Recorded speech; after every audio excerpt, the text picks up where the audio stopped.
Welcome to the Empowered Soul Podcast, a cozy audio nest of soulful musings and heart-made creations.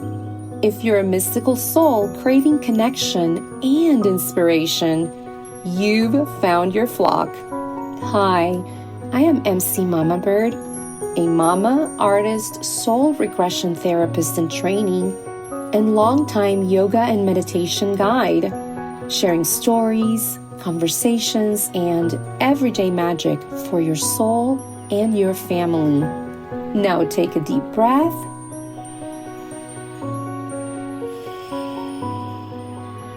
and stretch your wings wide to enjoy the ride.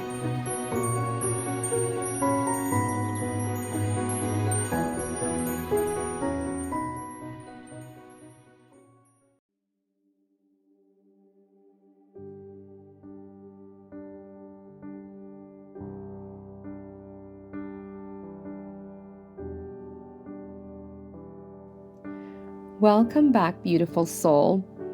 I'm so glad that you're here with me and that we're all together through our collective tuning in for this part 2 of this very tender journey for our special offering for Mother's Day.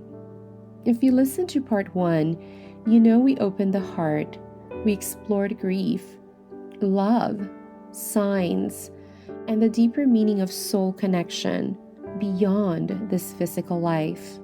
And now, in this space, we're going to widen the circle. Because grief is not something we walk alone. In this part, I'll be sharing stories from the lived experiences of others so you can feel how universal this path truly is through their heart sharings and their signs too. And this is how love continues in so many different ways, through the signs that we receive, through moments that we feel that special connection, and through the soul connection that can never be broken.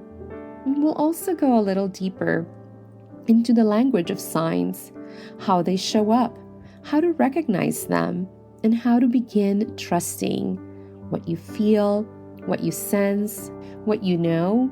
And towards the end, we'll gather everything together with a closing reflection and a little offering, a surprise song from my heart to yours. So let's take a soft breath together, inhaling to the top of our lungs, widening the rib cage, savoring every little second. Fill your cup and then exhale, softening your shoulder, your arms, and letting it all go. Arriving into this moment and knowing that you are safe, loved, and protected always. So let's continue this journey together. Our loved ones continue to communicate, just in different ways, through signs, dreams, and they talk to us through our intuition. Sometimes through the simplest of things, a shape in the clouds, a feather on your path, a scent that appears out of nowhere, a song at just the right moment, or even a feeling when suddenly your heart turns towards them and an emotion rises without warning. And I want to say this from my heart. When something brings your awareness directly to them, when you feel that quiet knowing, that is a moment of connection, a way that love reaches across the veils. Because in my experience, communication from the other side can feel very similar to how we receive ideas from the universe, from Creator. It feels sudden, subtle, and meaningful.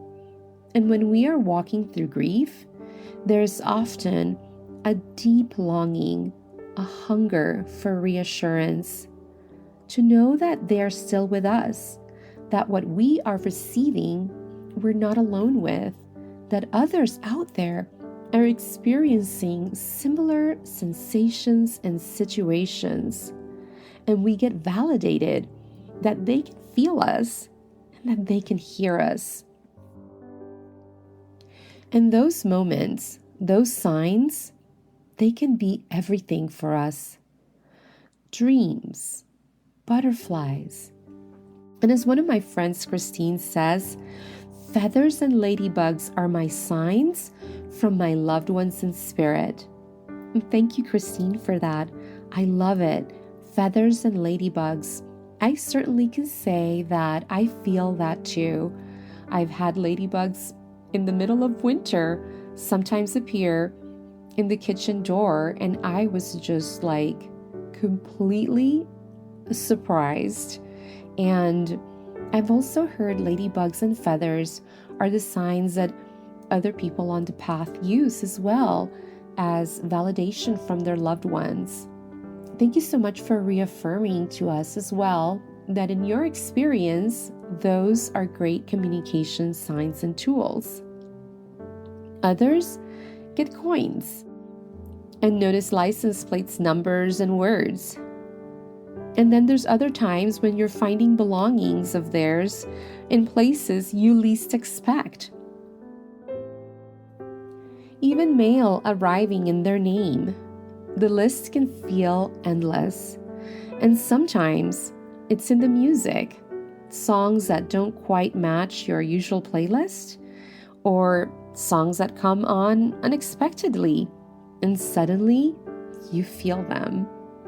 I remember as we were driving out of the airport in California, a song came on the radio.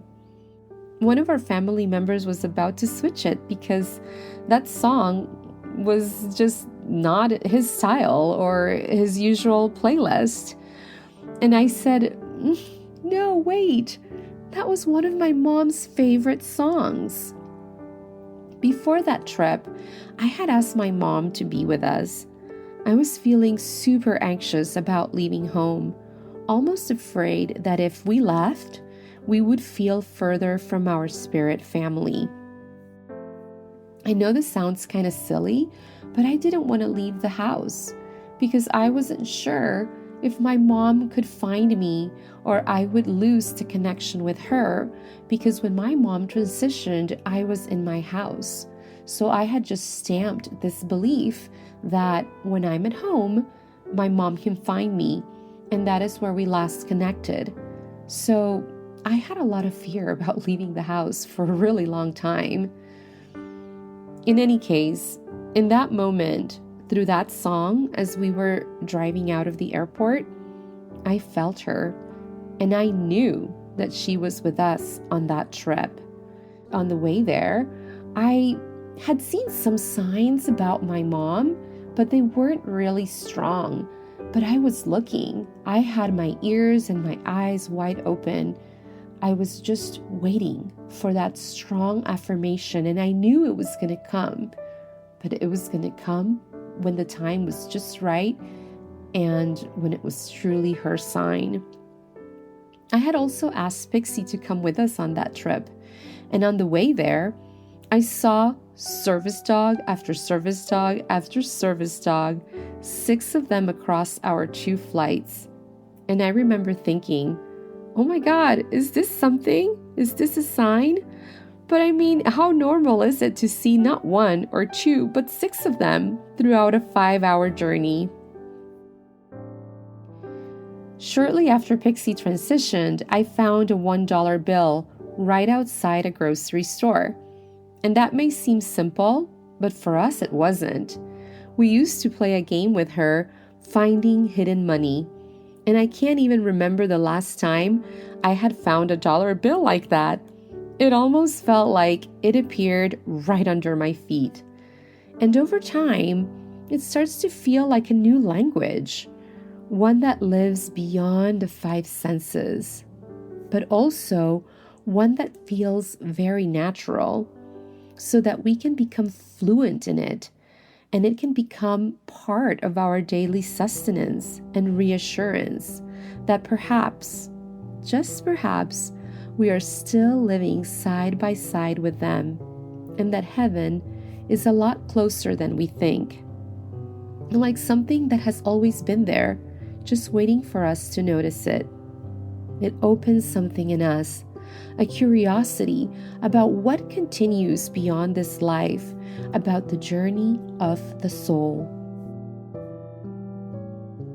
And all the ways that love continues and thrives as the strongest standing metal or gem in the universe. And slowly, we begin to learn how to listen, how to notice, how to feel, how to respond. And with time, we begin to trust the signs.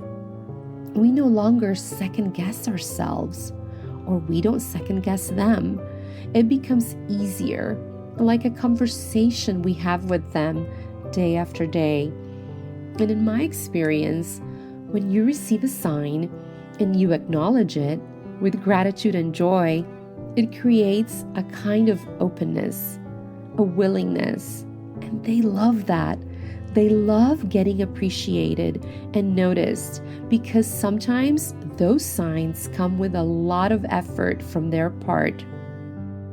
You see, they don't have vocal cords or bodies like we do, so they have to get creative to get our attention in hopes that we can begin to understand and trust. And then those moments of connection can begin to happen more often, and you start to feel closer to them again and truly trusting that there is so much more beyond this human experience we are having now. So I usually say, "Do it again! Oh my God, that was so amazing! Please keep doing it!" And it brings a smile to my face. And as I've walked this path, I've come to realize that I'm not alone in this journey, and neither are you. There are so many beautiful souls walking this path of love and loss, each with their own story, their own signs, and their own ways of staying connected. There is something so deeply comforting about hearing one another's stories, about recognizing pieces of ourselves in the lives and hearts of others. So in this next part of the episode, I want to gently open the space to a few beautiful souls who so lovingly shared their experiences with me for us all. We'll move through them one by one, honoring each story, each beautiful connection, and each unique way that love continues. We will lovingly begin with Bobby from California, and her story goes, "Hello, Marcella. Thank you for inviting me to share a story so close to my heart. Growing up with divorced parents and a father who was largely absent, my grandparents took on a parental role for my brother and me in order to help my mom out, even though they lived a couple of hours away. They supported my mom in so many ways, and as I got older, my bond with my grandmother became especially deep. We shared similar beliefs and values and often talked about spirituality and God. She used to have a little magazine called Daily Word, and it was sent to my house. Each day you would read a short message, and many times we would call each other just to talk about what that day's reading meant to each of us. We used to joke that when she made it to the other side, she should send me a sign so I would know she was okay. She lived an extraordinary 99 and a half years. I was able to visit her on the day she took her last breath and had the sacred privilege of saying goodbye. The very next day, my brother invited my husband and me to go on a boat ride with him in the marina. As we were pulling out of the bay, a massive boat turned right in front of us with the name Amethyst written across it. My grandmother had lived on Amethyst Avenue. Needless to say, I received my sign. Take a breath with me here. And what a beautiful story. The love, the preparation, and the openness to receive. And then that moment when something so seemingly simple, like the name of a boat, and that is the miracle of the day, with the most meaning for a dear soul. Thank you, Bobby, for sharing something so sacred with us, for reminding us that love continues, that connection continues, and that sometimes signs come in the most unexpected and such perfect ways, beyond any form possible, for us to manifest or create. Clearly a sign from heaven. And maybe, as you're listening, you've had a moment like that too. Something that made you pause, that made your heart turn, that made you wonder, and then stir a deep knowing that your loved one is still with you and giving you that sign. Beautiful again. Thank you, Bobby. May you and your grandmother continue to feel and grow that bond through eternity. Let's gently move into the next story. This one comes from a dear friend, shared with so much openness and trust, and I'm honored to bring it into this space. Grief, love, and letting my daddy go. My big, strong daddy carried me on his shoulders and took me for rides in his old dump truck, always telling my siblings and me, "Love you big," as the old dump truck, which to us was the biggest thing in the world. We cuddled while watching ghost stories and played gin rummy. And when he took me hunting, we'd walk the woods for a bit before settling in his truck with hot cocoa, because he knew he'd never shoot a deer with me there. I'd fall asleep with my head on his lap during the long late-night drives home after hours spent working. As I moved into my teenage years and adulthood, he taught me the practical lessons that stuck, especially about money, wisdom I later passed on to my own boys. Always pay off your credit card every month. Keep your nose clean, which he explained meant never taking anything that isn't yours, not even a pencil from work. He was wise and expected responsibility. Don't waste gas cruising. Life wasn't meant to be easy. If you wanted something, you work for it. Yet for all his toughness, he always had a softness with me. His youngest, his Diddy.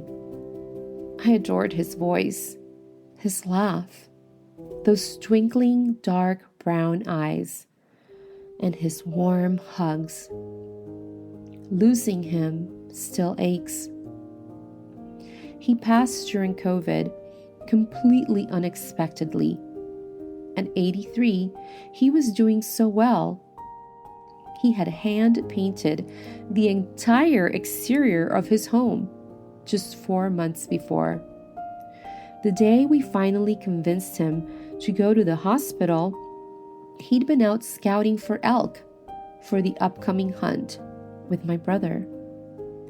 His cough, fever, and aches weren't about to slow him down. Everything changed in an instant. He was never even put on a ventilator, so we were sure we'd be bringing him back home to the ranch he loved. But with the no visitor rules, he became isolated. He stopped eating, slept constantly, and even our daily phone calls faded away. When we were finally allowed in, after he was placed on comfort care, we were shocked. He looked like he'd been in a concentration camp. No nourishment, no real care. That month of isolation and neglect took our dad from us. A father, husband, grandfather, great-grandfather, and our confidant. Our family stayed by his side around the clock.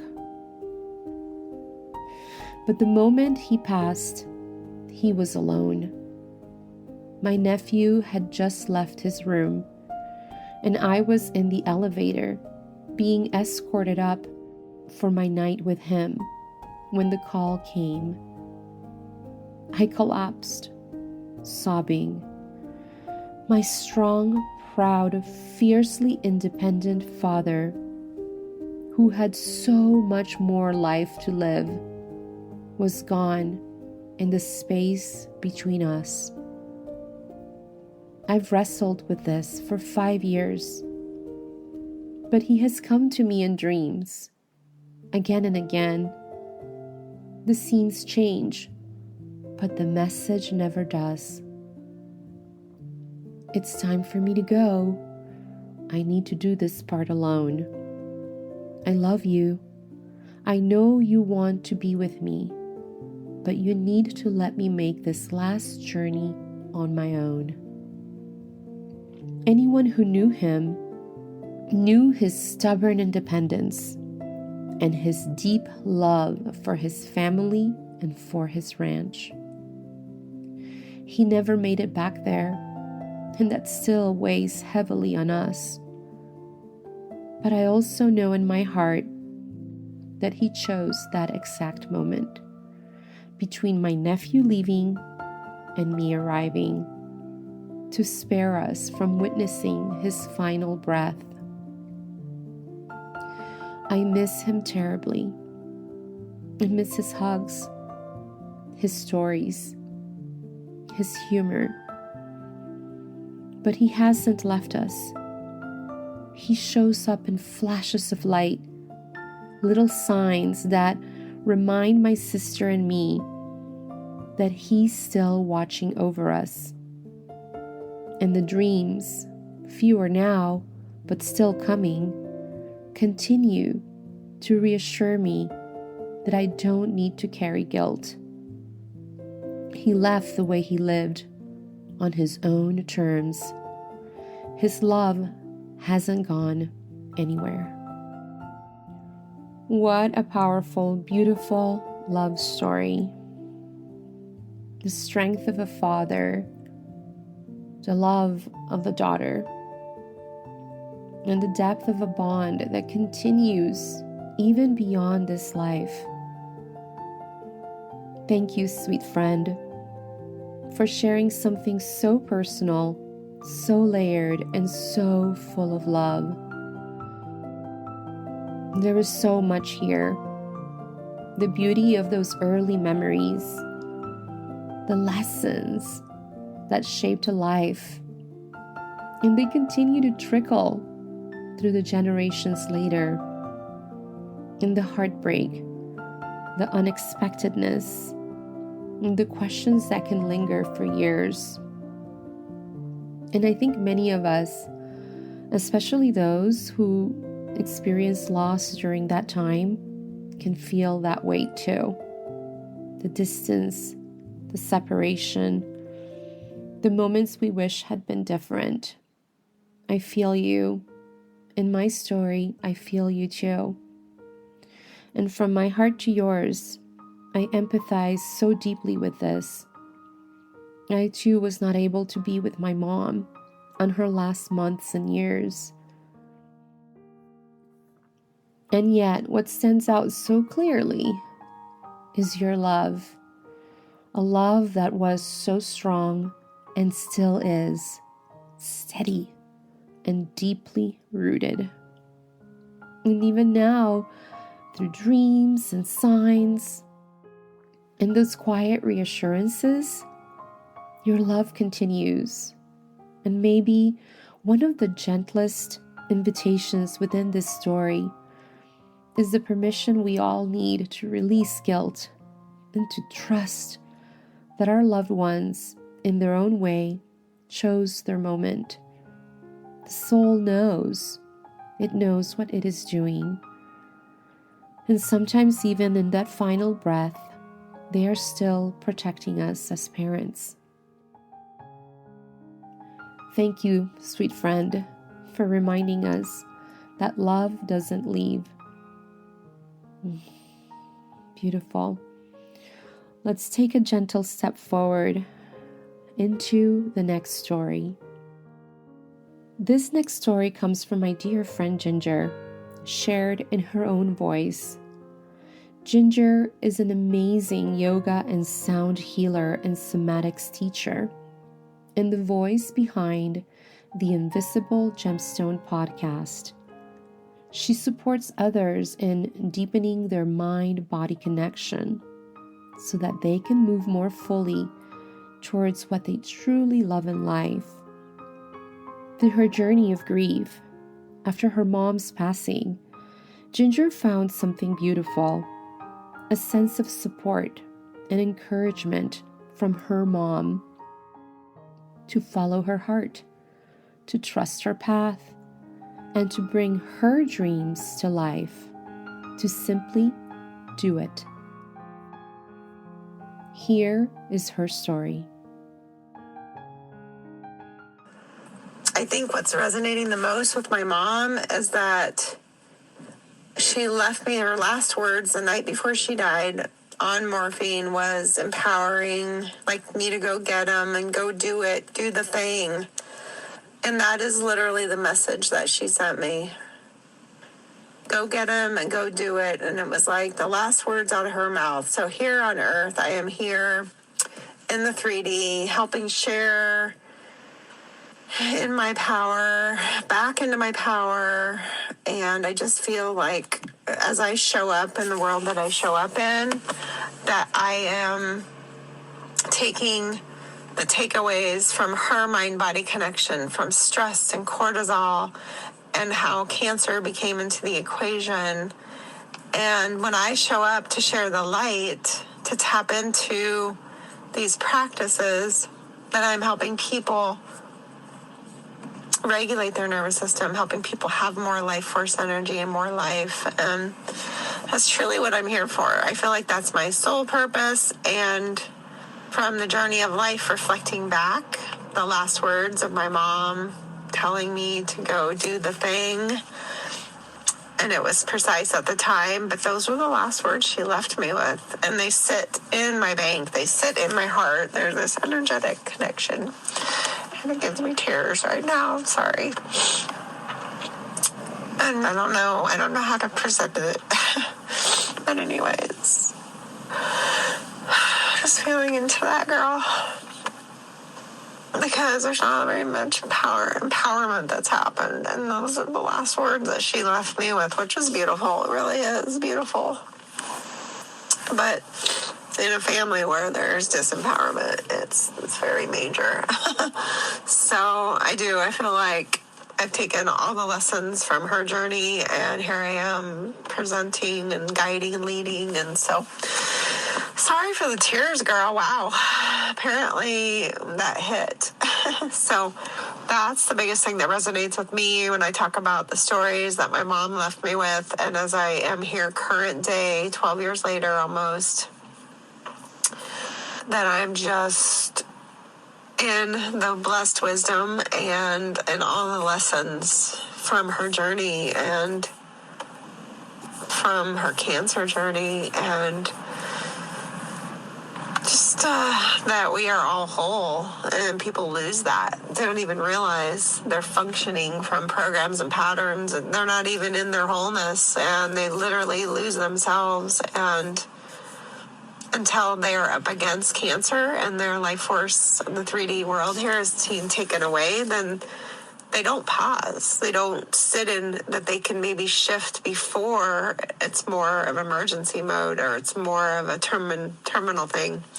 So for me, that really resonates so highly when I think about as I walk around and purpose and sharing the gifts of the mind body. The body keeps the score, and I literally breathe that every day. It's in my forefront. It's how I come back to myself to have more life force and how I lead in my practices. So anyways, girl, that's what I wanted to share on my mom.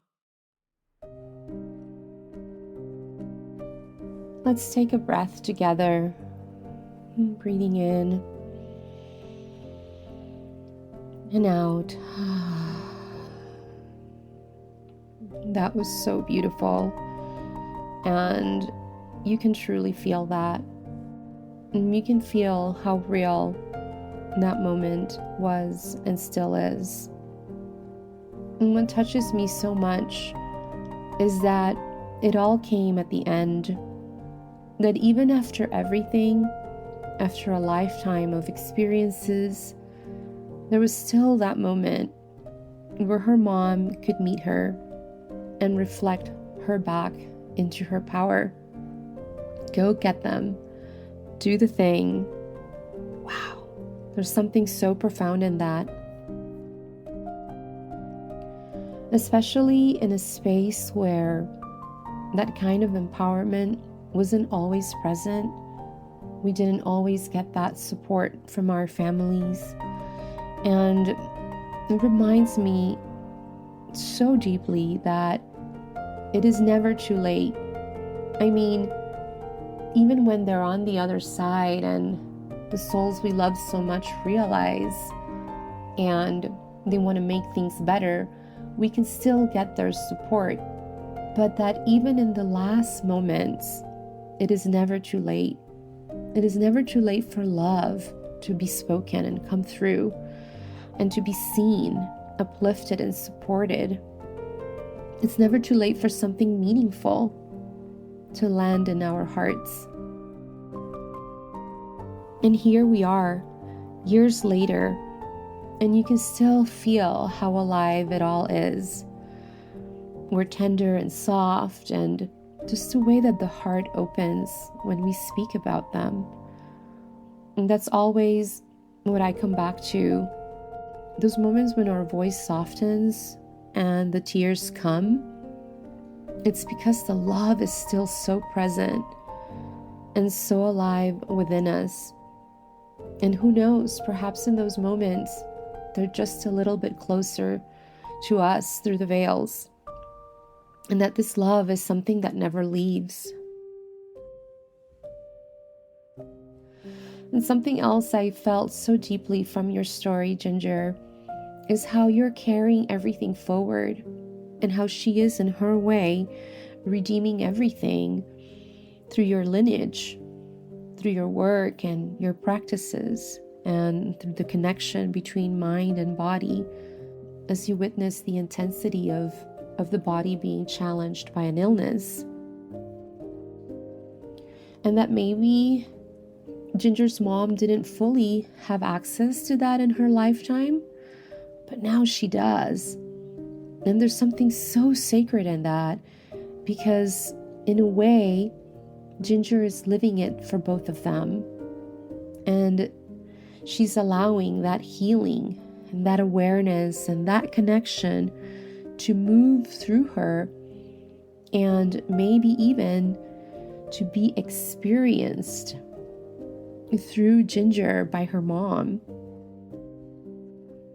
And then she gets to offer that to others so that others can be helped. Others can remember before they reach those moments of urgency, before the body has to speak so loudly.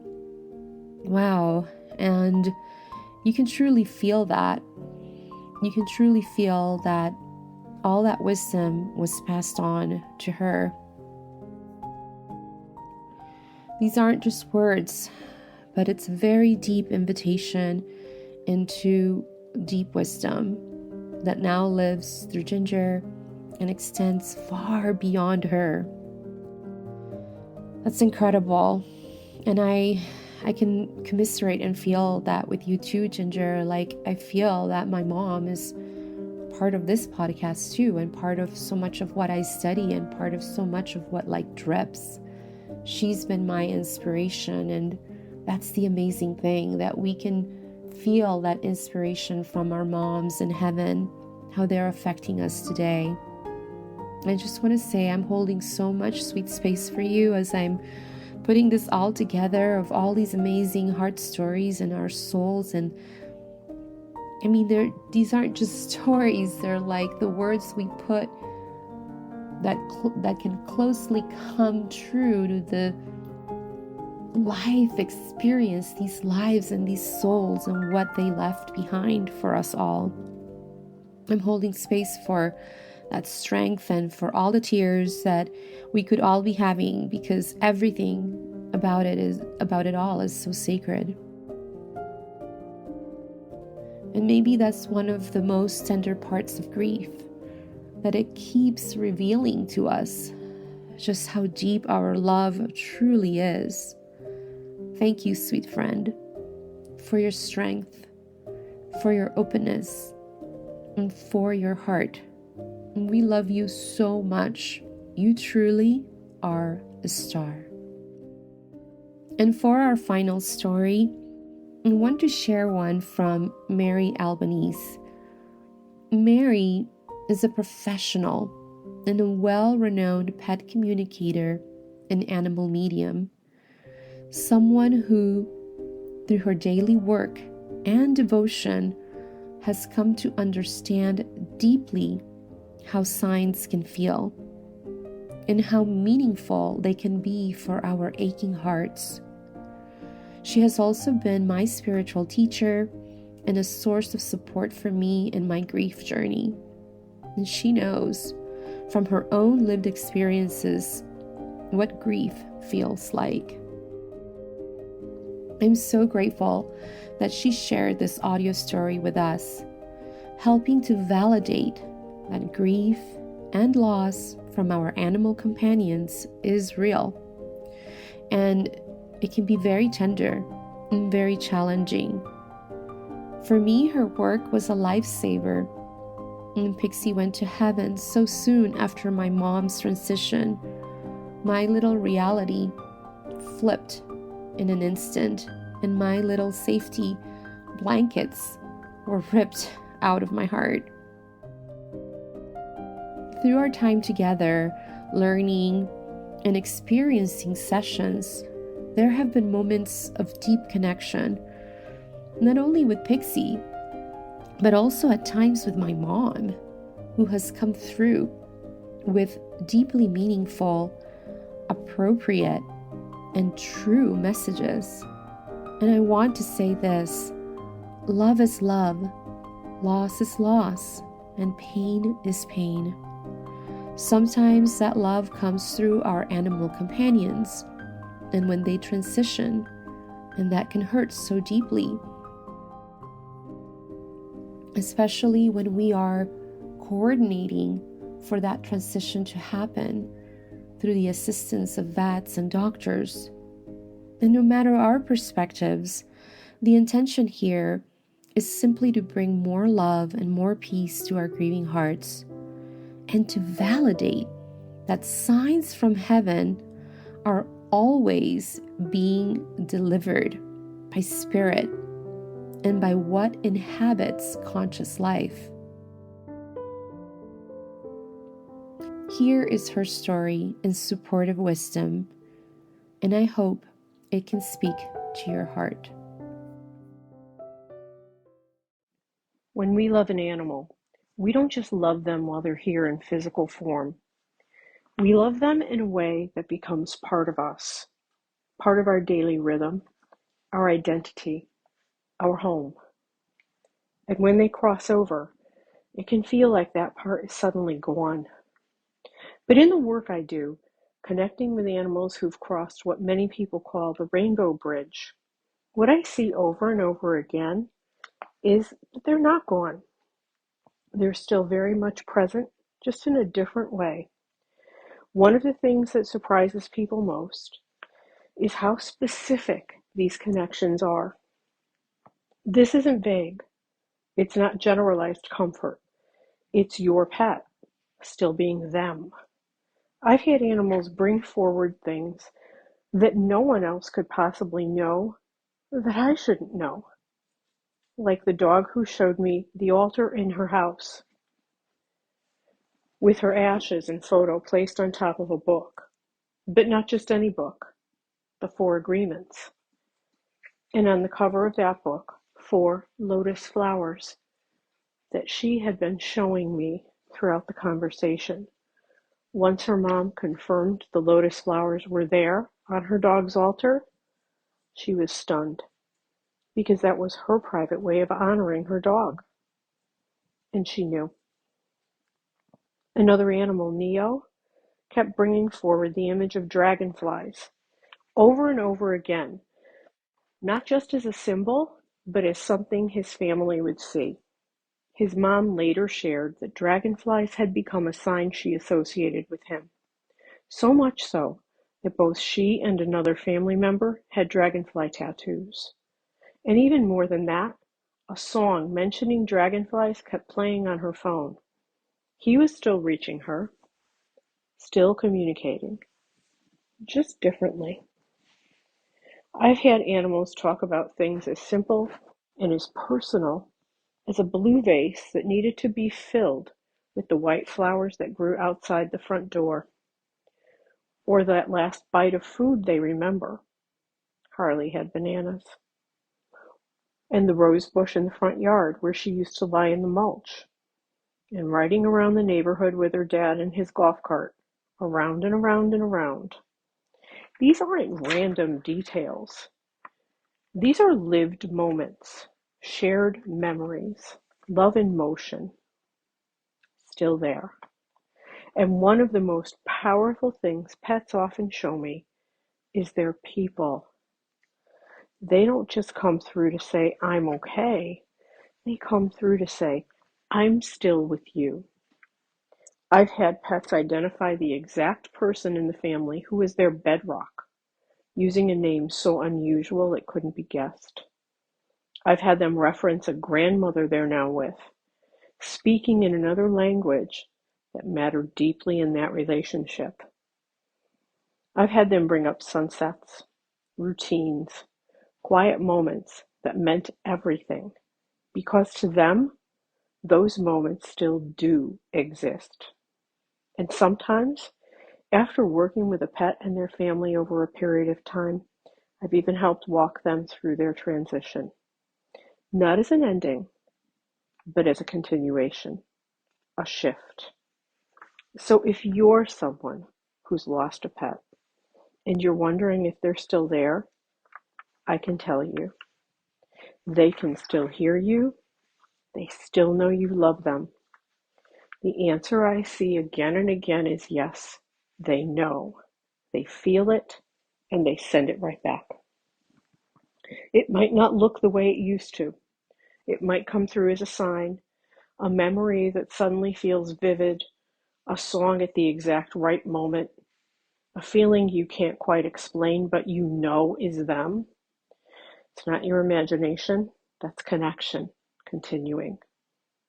We don't have to lose hope, because this bond, the one you share with your pet, isn't limited by physical presence, and it isn't ended by death.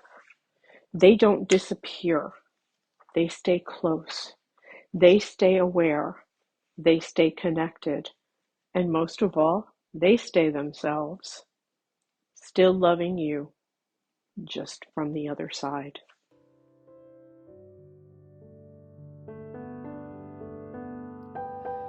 Wow. That was so beautiful, Mary. Thank you. And I've heard this a few times as I was putting this together, and tears always come. It just really touches to the center of my heart, and I love your tenacity, your strength, and your voice of how grounding and how real and how powerful this message truly is. There is no doubt here. It is so pure and it is so true. And what really stands out to me is when Mary shared that there is this understanding that when we love an animal, we don't just love them in their physical form. They are part of our daily rhythm, our identity, and part of our home and family. And that when they cross, it can feel like all those parts are gone too. I can say that in the work that I do and what I'm studying is that I'm also able to witness that they aren't gone, and they are very much present in a different way. Obviously, the body isn't around a soul, but the soul gets to move and express and receive and send love, and that they're still with us. And these connections are so specific. It's not just general comfort or something vague. It's really them being themselves and transmitting these messages and bringing forward something that no one could ever know. And such sweet shared moments and lived memories, so full of details that can't be guessed. I loved very much the little things like the last bites of food, and the places they love to rest, and the routines and the simple, quiet things. Those are lived experiences, still alive and still in motion and still connected. And if there's something so powerful about learning and re-listening to these stories, soul stories, is how they can help us revamp our own lives while we're still incarnate, to not take anything for granted, and to how these little things is pretty much everything, the day to day, and the moment to moment that we get to live together. It's not just nothing and ordinary and mundane. It's what creates story, life, and experience that we get to live again and again from heaven. And I think that's one of the most powerful things about doing this work. It's always reminding me to come back to the present moment and to not let the moment just slip on by just because nothing big is going on, and how deep that moment can be just by being itself. Oh, I loved how they don't come through just to say they're okay. They're coming through to say, I'm still with you, connected to you. So, if we've ever wondered if our loved ones, including our animal companions, are still there and still hear us and know we love them, the answer that we're seeing again and again is that it's yes. They all know. They all feel it. Things may not look the way it used to be, but it shows up again and again and again, just in all those divine synchronizations with songs. It's just not imagination, that's pure connection. And that our bonds are not just physical. that it doesn't end with just the physical. They continue and they don't disappear. And that, I love that part, that we're always close and that they're always aware and that they're always loving us from the other side. Thank you so much for those reaffirmations and validations, and thank you so much to everyone. Bow my head in gratitude and in reverence to all your beautiful true life stories and anecdotes and sharings and heart feelings and experiences. Just like we each have our own, you too have these powerful ways that you have felt that as well, and it brings us all back together towards the center of love. So thanks to all of you for being part of this journey and part of this exploration and this sharing, that it's not final with our last breath. If anything, it's a new adventure, and that we're always interconnected with one another. And that oftentimes it's us down here that are the ones that are really in pain and grieving. And we can help ourselves a little bit by remembering that they're not gone. None of them. Human, animal companion, dog, cat, macaw, it's all soul. It all comes from Creator, and it's all sacred. And that we are all entangled in this journey of life and love. Thank you so much from the core of my heart for coming together this way to create this episode together, so that we can all uplift each other and know that we are not alone in this journey.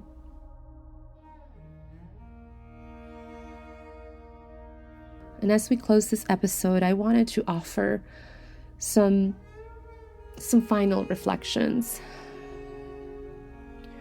Love is love, and love has no boundaries. It doesn't end with the body, and it doesn't end with time. It expands.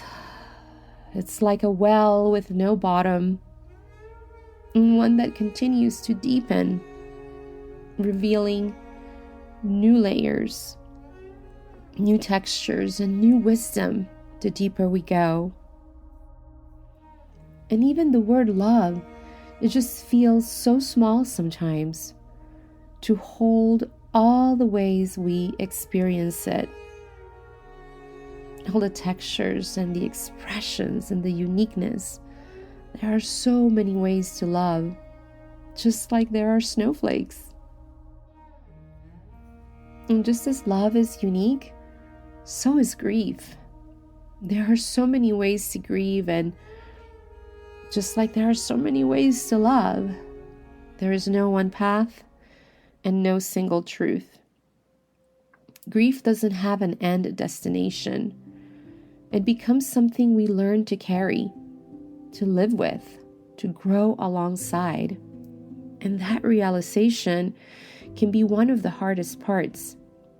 Understanding that it doesn't simply disappear.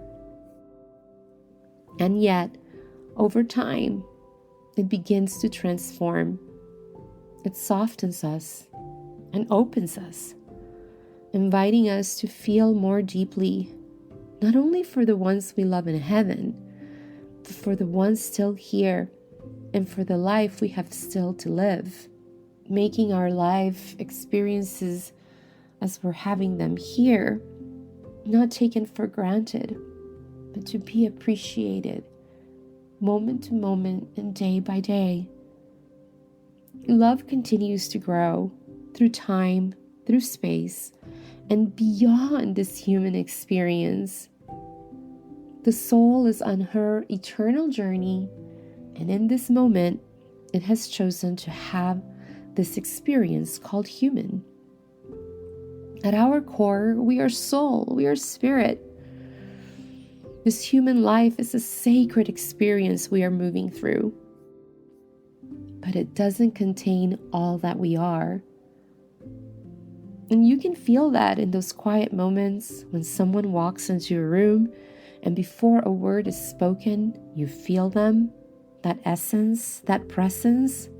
That is the soul, and that doesn't disappear. Not ever.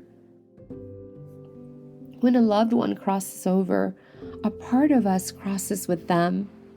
Something in us expands. Our awareness, our sensitivity. Literally, as our senses become more multidimensional, extending even way past the traditional 5 we use every day. For example, our vision expands. Perhaps we even become aware of other shades of color or other ways to see, and other senses heighten, like the sensation of the presence of another energy field near us. We experience potentially more depth and more width to our potentials. And I want to bring a beautiful statement I recently heard from a neurosurgeon, Dr. Eben Alexander, who died and went to heaven through a near-death experience in 2008. And it goes like this. Our souls do not cease to exist when the body dies. In fact, our soul and awareness expand and becomes much grander. And to me, that is something we can call heaven. The brain and mind are tightly interconnected, but the mistake we've made in science, in physicalist or materialist science, is thinking that only the physical world exists. And the stuff that we measure in the physical world is the only one relevant to science, and that is a tremendous error. Beautiful words from Dr. Eben Alexander. And as such, we begin to see life differently, to appreciate the small moments, the simple joys, to understand that this life is not forever in this form, and that we too will cross that bridge someday. It can be so jolting, but also a great relief to accept this undeniable truth, preparing in our little ways towards the ultimate journey. And so we begin to make this life more meaningful, to create memories, to love more fully, to live more honestly. And somehow our hearts learn to hold both deep love and deep pain at the same time. And in that space, something shifts. Our ego softens, quieter, as we begin to sense that there is something greater unfolding here, something beyond what we can fully understand ever, this mystery called life. There is so much we could say about grief, and so many layers and so many experiences, but there are as many griefs as there are lives lived. But what I have come to feel is this: we are never truly apart. Our loved ones aren't gone. They are simply in a form we cannot always see. In body, yes, there is a transformation, a letting go. But in spirit, they can feel more alive than ever, free, expanded in their essence, not living in pain. And we connect with them in the waves we've spoken about: signs, sensations, subtle moments, scents, touches, a presence at the end of the bed curling up to our feet. Just as we cannot see atoms, and yet we know they exist, so too does their presence continue. And through all of this, they teach us something so important. that life is a gift. To live our lives as an eternal soul who is on a journey with purpose. That purpose is for you to fill in the blank. Accessing through your divine inner compass and work, bringing love, kindness, compassion, and mercy into this world that won't always look the way it does now. So look around, drink it in, appreciate the littles, enjoy as much as possible with curiosity that things life brings to you, even if they trigger us. Somehow beneath it all is a bow and a ribbon as a gift for your soul evolution. And so we are invited to live it, but fully, to soften our regrets, to meet our mistakes with compassion, and to grow from them. Because perhaps the most beautiful way to honor them is not by holding on to guilt, but by healing, by growing, by becoming, by allowing something new to bloom, even from the ruins, stirring the question within us. What has this experience and chapter taught me, and how can I apply it in my life moving forward while honoring my loved ones in the process? And I love how so many of the stories that came through in this episode validate so many little parts that were scattered throughout the 2-part episode journey today.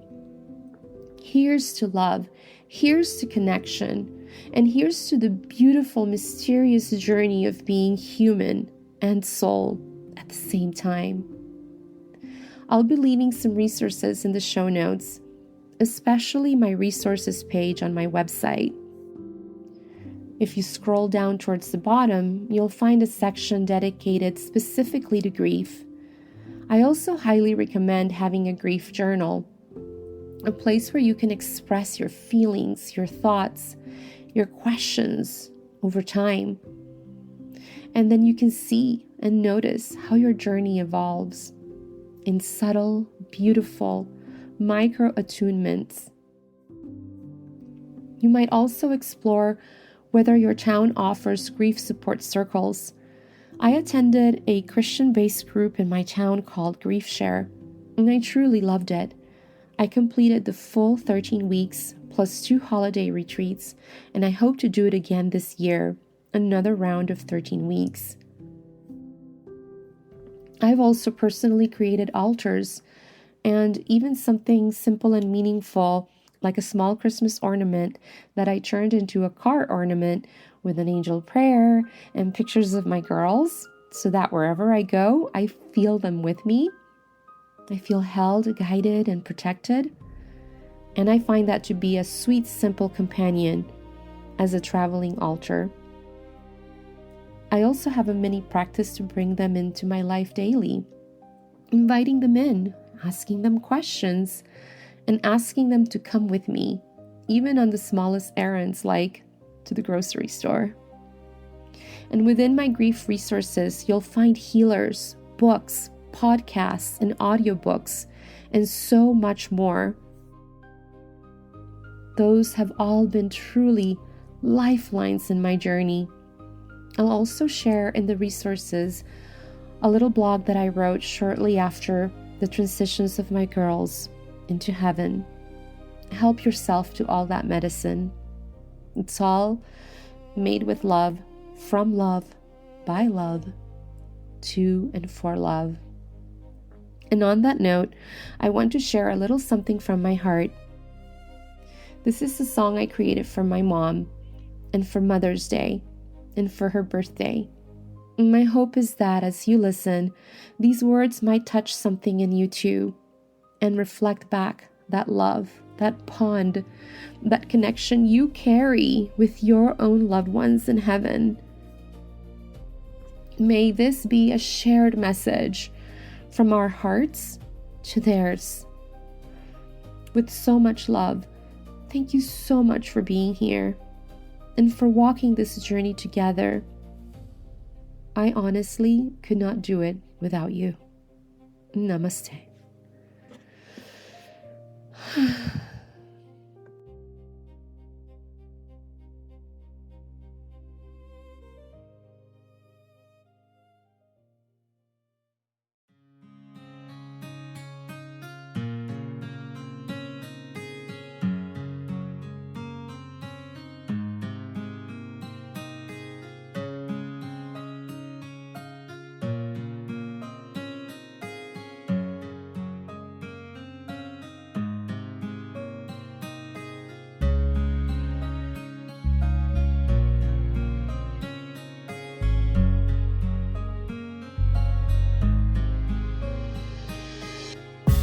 "50 years is what I've been, in all of which you've been my twin.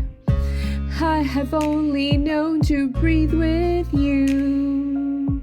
Now that you're in heaven, my heart is blue. Na na, na na, na na, na na, na na, na na. I love you, I love you, I love you, na na, na na, na na, na na, na na, na na, na na. I love you, I love you, I love you, na na.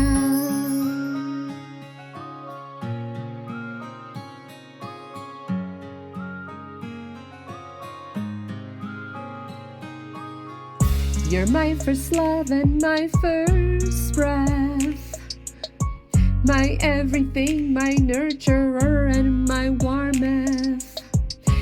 You defended my little life, your father, mother, and the wisest of midwives. I refuse to use past tense for you, 'cause you're more alive. Through the waterfalls you just flew. Don't sweat the small stuff nor the big stuff too. There's a rhyme and reason, and I'm guiding you through. Na na, na na, na na, na na, na na, na na. I love you, I love you, I love you, na na, na na, na na, na na, na na, na na, na na. I love you, I love you, I love you, na na. I just wanna know one thing. Can you see him growing and the joy he brings? Thank you for watching over us. I can relax now, let's hop on that bus. We're growing tighter and closer now.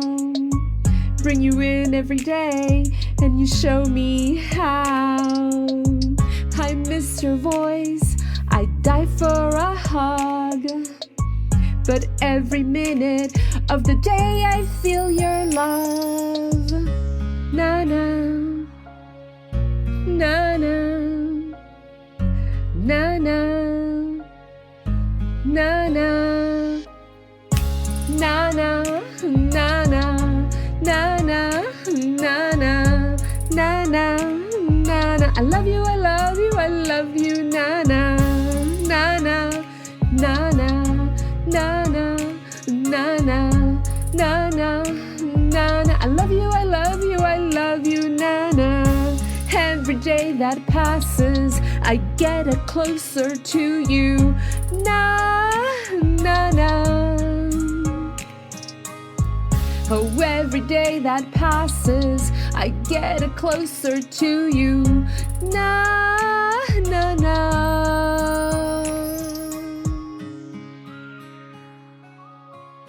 I love you, Nana.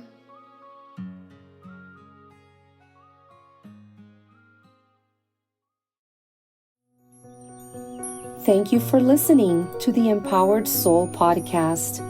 If this episode touched your heart, I'd love for you to follow the show and share it with someone you love. Stay connected with us on Instagram, explore our website and blog, visit our YouTube channel, and discover more soulful creations here. healtruelove.com/links. Until next time, keep blooming exactly as you are and who you are becoming.